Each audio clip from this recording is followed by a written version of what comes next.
1979년 10월 26일 박정희에게 총을 겨눈 당시 중앙정보부장 김재규, 그리고 김재규의 총에 맞은 박정희를 병원으로 옮긴 비서실장 김계원. 두 사람은 어떤 삶을 살아왔을까? 먼저 김재규의 삶부터 보자면 이러했다.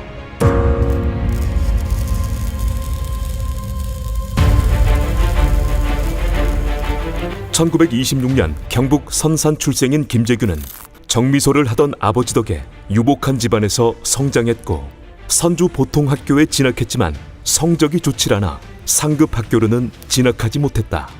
지역의 유지였던 그의 아버지는 이에 실망해 김재규를 일본으로 유학 보냈지만, 유학 생활 중 일본 학생과 싸우는 바람에 그마저도 오래가지는 못했다.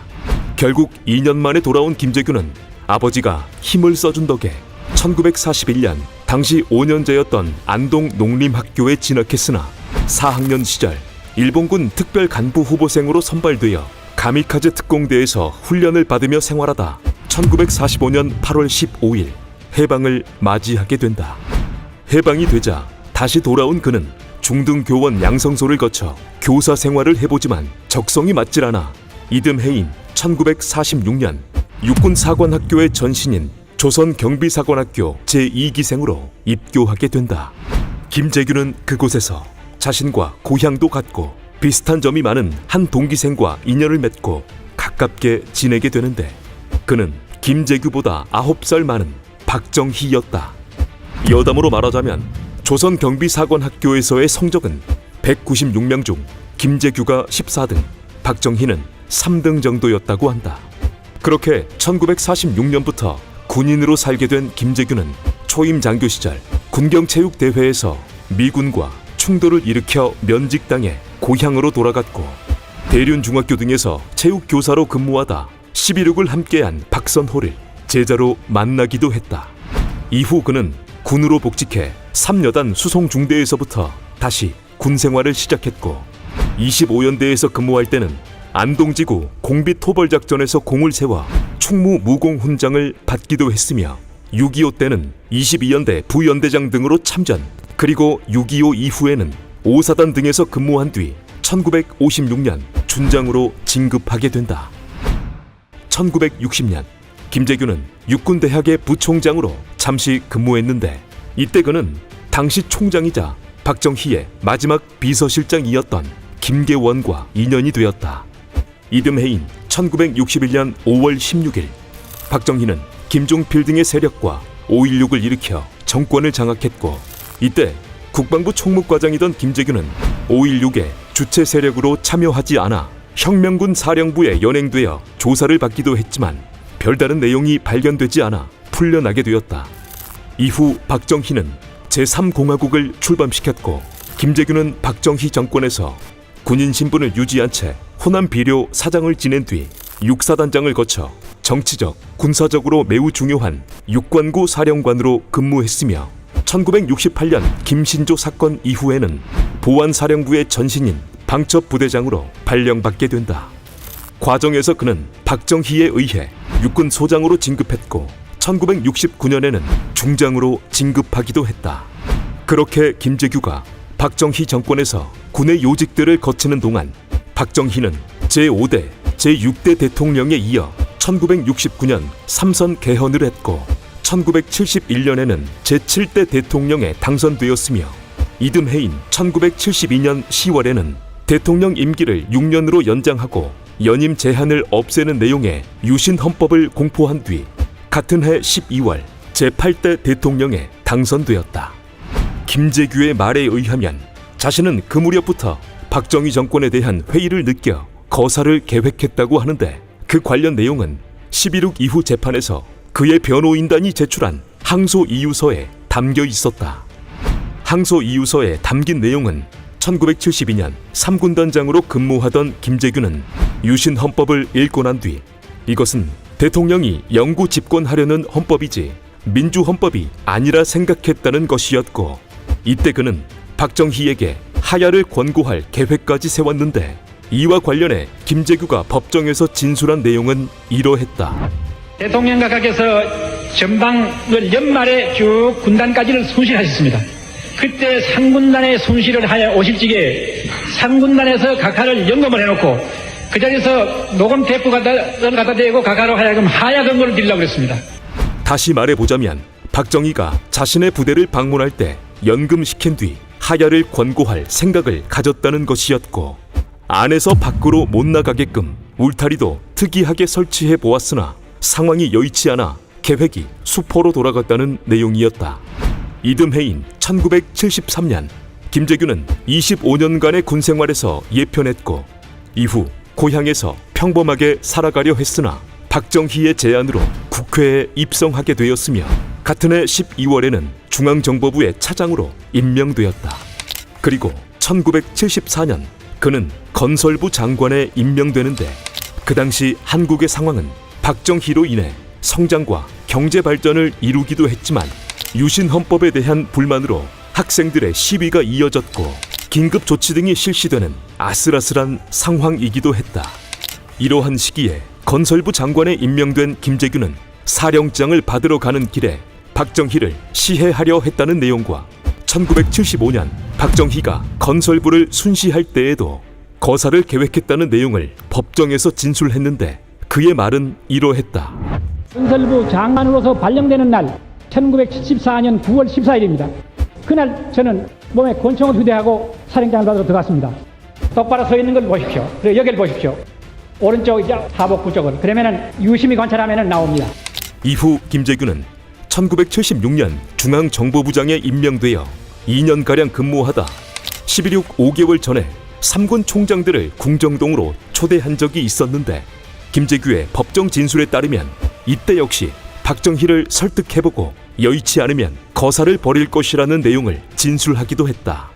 김재규는 이후 박정희의 눈과 귀를 가려버린 차지철과 YH 무역 여공 농성 사건, 신민당 총재 김영삼의 의원직 제명 사건, 부마 항쟁 등의 일들로 마찰을 빚어오다 1979년 10월 26일을 맞이하게 되는데, 1979년 10월 26일 오전 김재규는 삽교천 행사에 박정희와 함께하려 했지만 자리나 지키라는 차지철로 인해 참석하지 못했고, 당일 오후 궁정동 연회에 참석하라는 전화를 차지철로부터 받게 된다.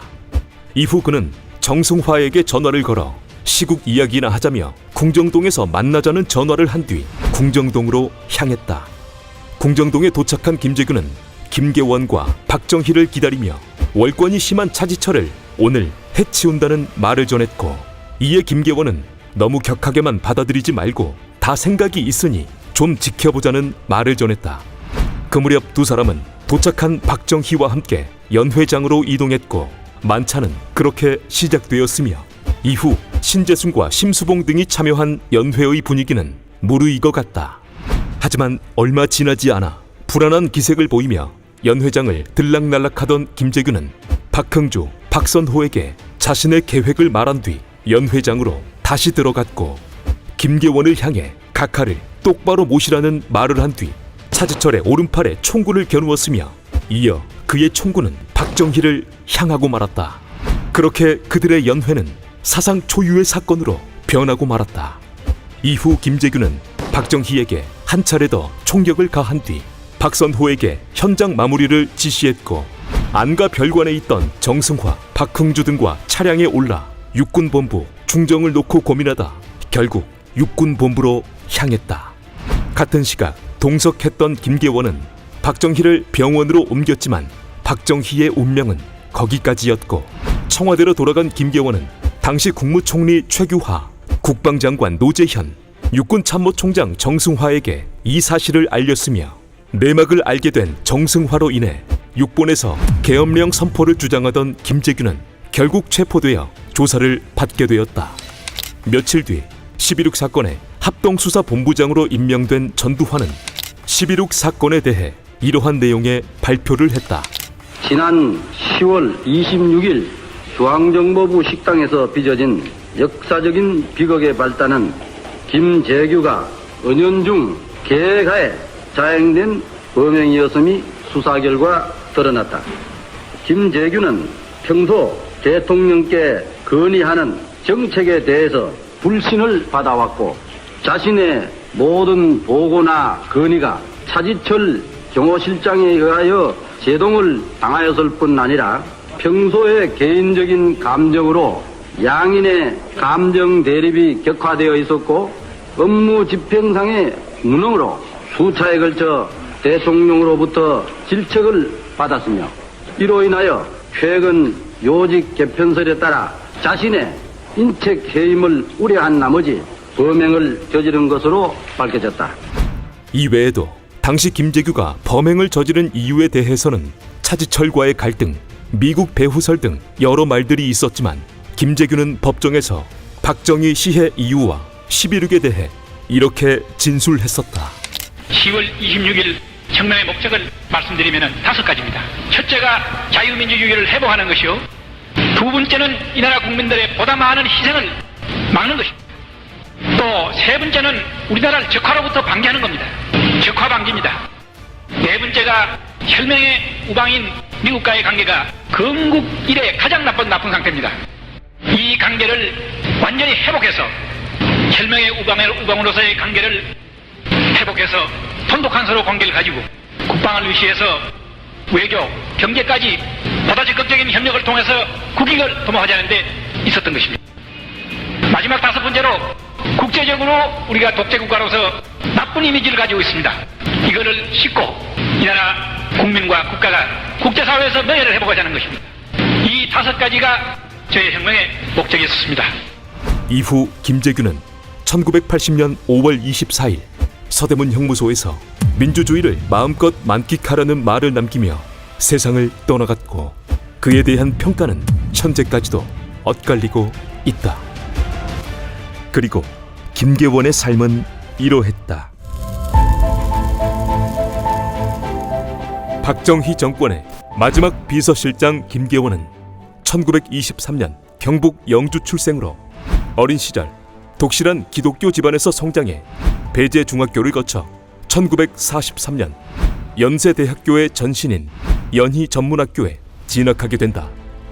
그는 과정에서 군인보다는 음악인의 꿈을 키워왔고 때문에 연희전문학교 시절에는 경성방송국의 오케스트라 단원으로 활동하기도 했었다. 하지만 연희전문학교 시절 학병제를 실시한 일본으로 인해 김계원은 강제 징집되어 일본으로 건너가야 했고 일본 예비사관학교에 들어가 나고야와 교토 등에서 생활하다 해방 후 귀국하게 된다. 이후 김계원은 학업을 이어가려 했지만 여의치 않아지자 지인의 권유로 국군준비대에 참여했다가 1945년 12월 군사영어학교에 들어가며 군인으로 살아가게 되었다.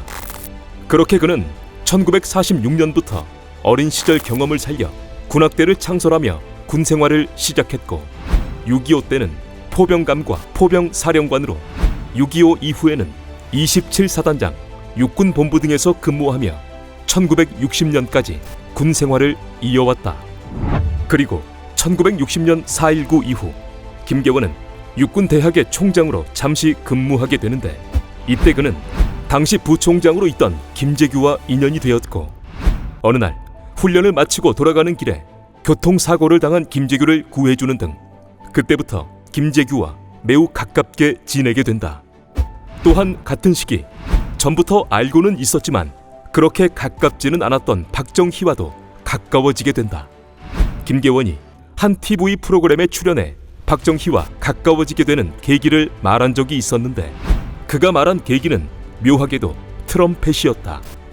당시 부산 군수기지 사령관이었던 박정희와 훈련 관계로 만나게 된 김계원은 대화 도중 박정희의 취미가 트럼펫이라는 것을 알게 되었고 음악인의 꿈을 키웠던 자신의 어린 시절들을 이야기하며 박정희와 같이 트럼펫을 불기도 하는 등 두 사람 역시 그 시기부터 가까워지게 되었다.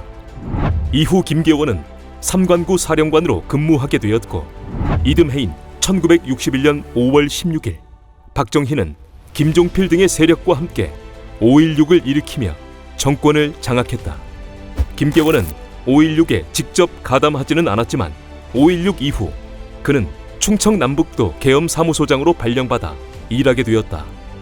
그렇게 박정희는 5.16 이후 제3공화국을 출범시켰고 김계원은 박정희 정권에서 제5군단장, 제1군 사령관 등을 거쳐 43세 나이가 되는 1966년 육군 참모총장 자리에 오르게 되었다. 그리고 1969년 9월 임기를 마친 그는 25년간의 군 생활에서 예편하게 되었다. 군 생활을 그만둔 어느 날 그는 아내와 여행길에 나서게 되었는데 여행 중에 청와대에서 찾는다는 연락으로 김계원은 급히 청와대로 이동했고 그 자리에서 박정희로부터 김형옥의 뒤를 이어 중앙정보부장을 맡으라는 제안을 받게 된다. 처음에는 김형옥이 너무 무섭게 중정부장직을 수행하여 자신의 성격상 그런 식으로는 일할 수 없을 것 같아 거절했지만 대통령의 뜻을 끝내 거절할 수는 없는 일이었다. 결국 김계원은 중앙정보부장으로 일하게는 되었지만 전임인 김형옥에 비해 약하다는 말을 들으며 남산골 샌님이라는 이야기를 듣기도 했다. 김계원이 중앙정보부장으로 일한 지 1년 정도의 시간이 지났을까. 그는 1971년 대통령 선거를 앞두고 너무 미흡하게 대처한다는 이유로 중정부장직에서 경질되었고 이후락에게 자리를 내주어야 했다. 하지만 박정희는 그를 완전히 내치지는 않았다. 중앙정보부장을 그만둔 그에게 그동안 수고했는데 어디서 일하는 게 좋을지를 물었고 편한 데서 일하는 게 좋겠다는 김계원의 말에 박정희는 대만 정도가 괜찮겠다며 주 대만 대사로 김계원을 발령내었다. 그렇게 김계원은 대만 대사로 8년 정도의 시간을 보냈고 1978년의 어느 날 대만에 있던 그는 한 통의 전화를 받게 된다. 그 전화는 김재규였고 내용은 귀국하여 국회의원으로 출마를 하라는 것이었다. 그렇게 귀국한 그는 국회의원 준비는 했지만 결국 출마는 하지 못했고 그런 그에게 박정희는 청와대로 들어와 비서실장으로 일하라는 제안을 하게 된다. 언론에서 전해지기로는 이때 김계원을 추천한 사람이 당시 중앙정보부장이었던 김재규였다고 한다. 제안을 받기는 했지만 김계원은 자신이 감당할 수 없는 자리라는 이유와 대만에 오래 있어 국내 정세를 잘 알지 못한다는 이유 등을 들며 거절했다. 이에 박정희는 김계원에게 자신이 다 알아서 할 테니 걱정 말고 자신과 마음을 터놓고 이런저런 상의만 해주면 된다는 식의 말을 전했다. 더 이상 거절할 수 없었던 김계원은 그때부터 박정희 정권의 마지막 비서실장으로 일하게 되었다. 그렇게 비서실장으로 2년가량 일하던 그에게 1979년 10월 26일이 찾아왔고 그날에는 김계원의 인생은 물론 대한민국의 현대사를 송두리째 바꾸어버리는 11.6이라는 사건이 일어나고 말았다. 1979년 10월 26일 김계원은 박정희를 수행하기 위해 삽교천 행사 등을 함께 다녀왔고 갑자기 잡히게 된 궁정동 연회에 참석하기 위해 오후 6시경 궁정동 안가에 도착했다. 그때 먼저 도착한 김계원은 김재규와 박정희를 기다리며 이런저런 대화를 나누게 되었는데 이 대화로 인해 그는 11.6 이후 실연의 시간을 겪게 된다. 김재규는 김계원에게 차지철의 월권이 심하다며 오늘 해치운다는 식의 말을 전했고 이에 김계원은 너무 격하게만 받아들이지 말고 다 생각이 있으니 좀 지켜보자라는 식의 말을 전했다. 그 무렵 두 사람은 궁정동에 도착한 박정희와 함께 연회장으로 이동했다. 박정희와 김재규, 차지철과 김계원의 연회는 그렇게 시작되었고 신재순과 심수봉이 합류한 연회의 분위기는 무르익어갔다. 하지만 얼마 지나지 않아 불안한 기색을 보이며 연회장을 들락날락하던 김재규는 김계원을 향해 각하를 똑바로 모시라는 말을 한 뒤 차지철의 오른팔에 총구를 겨누었고 이어 그의 총구는 박정희를 향하고 말았다. 그렇게 그들의 연회는 사상 초유의 사건으로 변하고 말았다. 사건이 일어난 직후 잠시 자리를 피해 있다 다시 들어온 김계원은 김재규의 총으로 인해 쓰러져 있던 박정희를 급히 국군 서울지구병원으로 옮겨보았지만 박정희의 운명은 거기까지였다. 망연자실한 김계원은 경비병들에게 사람들의 접촉을 금하라는 말을 남긴 채 청와대로 돌아갔고 당시 국무총리였던 최규하에게 이 사실들을 알렸으며 국방부 장관 노재현과 육군참모총장 정승화에게도 이 사실들을 알렸다. 김재규가 범인임을 알게 된 정승화 등으로 인해 계엄령 선포를 주장하던 김재규는 결국 체포되었고 김계원은 다음 날인 10월 27일 비서실장직을 사임하게 된다.